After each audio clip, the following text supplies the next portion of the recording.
Hey bestsellers, it's Katherine Turner from Daily House Publishing, and this is your path to the bestseller list. Subscribe to this channel for twice-a-week videos on careers in writing and book marketing.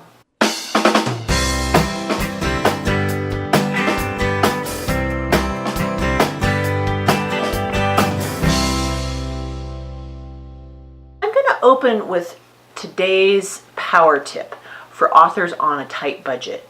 In the second half of this video, I will clarify the types of editors you might want to hire, and I'll talk a little bit about when in your career self-editing may become an option for you. Many of us who are self-publishing a first book need both economy of effort and money. Nevertheless, a nearly error-free book is and will always be important. I don't think it is in anyone's best interest, not in your best interest or your reader's best interest, to become lax on the high standards of quality. But if you can't afford an editor or a proofreader, don't let this bar you from publishing. You can publish a quality book using online tools that are free or inexpensive. Software such as Grammarly, used in combination with another software package called ProWritingAid, makes for a decent facsimile of a line editor.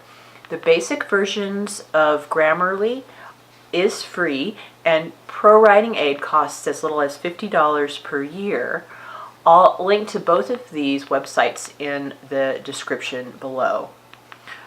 Copy edits can be done while your book is in progress to distribute the cost throughout several months. I'll link to a couple of good copy editors that I've worked with in the past and that charge around 1 cent per word. If you send sections of your book that are nearing the final draft and spread it out over a period of maybe 3 or 4 months while you're working on your platform and your marketing, you can pay as little as $100 to $200 per month. Most of us can afford that. Finally, you can ask a good friend or a beta reader who is, a straight A student in composition to help you with the final proofreading. If you really need to skimp on editing and can't afford anything, you can price your book lower. A 99-cent book will get a lot less rigorous scrutiny when it comes to typos and grammar mistakes than a book that's priced at $9.99. But if you can afford at least the proofreading of your book, it's best to do that. I've referred to several kinds of editors in the power tips. If you don't quite know what jobs different editors do, I'm going to overview those for you now. There are several types of editing, and the most integral type of editing is called developmental editing. These editors will assist you with the creative development of your book. They will address the actual story, the flow, and the structure. This kind of editing is pretty expensive. You want to select someone that understands your vision and your message and you can work with really well. If you need this service and can't afford the thousands it costs, the alternative is to recruit a larger group of beta readers. Beta readers can give you kind of similar feedback to what a developmental editor might give you, and you can reference across a large enough group. A line editor delivers a similar kind of service.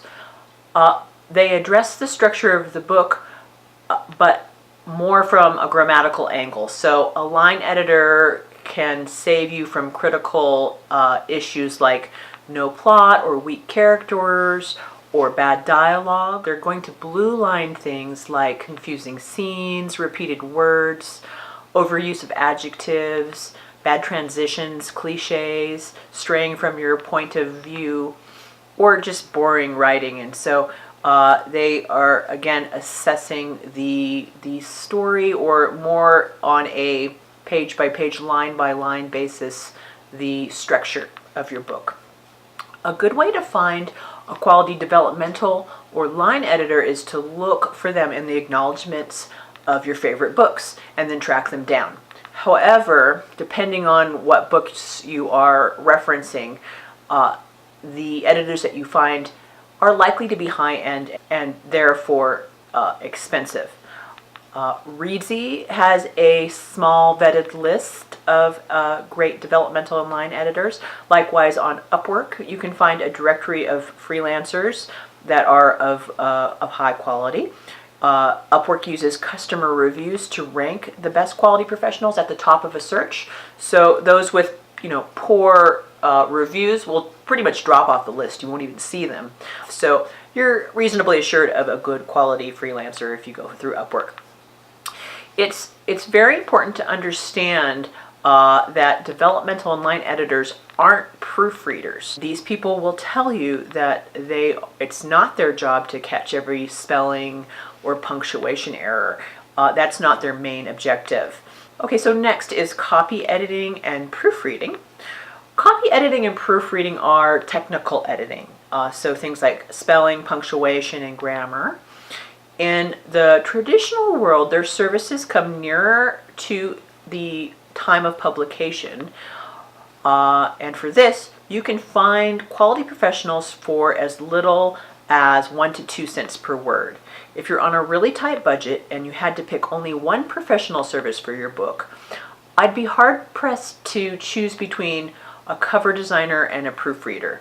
But since you can buy pre-made covers, really good ones, for as little as $20, proofreading would be the winner. And what I mean to say is that I would just buy a pre-made cover and then get the proofreading. So if I had to choose one service, if I only had $100, well, it's going to cost a little more than that. If I only had $500, I would choose the proofreader. Copy editing is like fancy proofreading. The difference is that copy editors comprehend the book and will correct things like continuity issues and the paragraph and sentence structure. So it's not word by word, it's more like paragraph by paragraph. If something doesn't make sense, they'll point it out, but they don't critique the overall story or the book as a whole. Proofreading at its most basic is sentence by sentence, the correction of spelling and punctuation. And then lastly, I'd like to just add in one final service, which is manuscript assessment. So manuscript assessment is not editing at all, but essentially it's a critique. It's a critique you pay for, and it will give you comparisons to similar titles and assess whether you have a marketable book. So it's sort of like a little book report with a market analysis. Okay, so that's a different type of service. A big name publisher will insist on rigorous editing. Okay, so we're talking like 4 passes through editorial at least before your book's approved for print. More like 6. So if you're self-publishing, you need to examine and understand why publishers have such a rigorous process. But what we do want to question for ourselves are what parts of the traditional process are valid for us, either partially or wholly, and we want to discard what doesn't make sense for us. Okay, so self-editing may become possible later on in your career, but for your first, second, or even third book, you probably don't have enough experience to edit and proof your own work. Even if you're a competent editor, a professional editor or proofreader, what you lack is distance from your own writing. You'll be dealing with a million psychological battles to get those early books out. Your focus is not going to be on perfect continuity and flawless grammar, and nor should it be. What you want to be doing is experimenting with your storytelling and your voice. You're going to be beating down resistance and writer's block, and cutting and pasting and moving chapters around, and you should be doing this.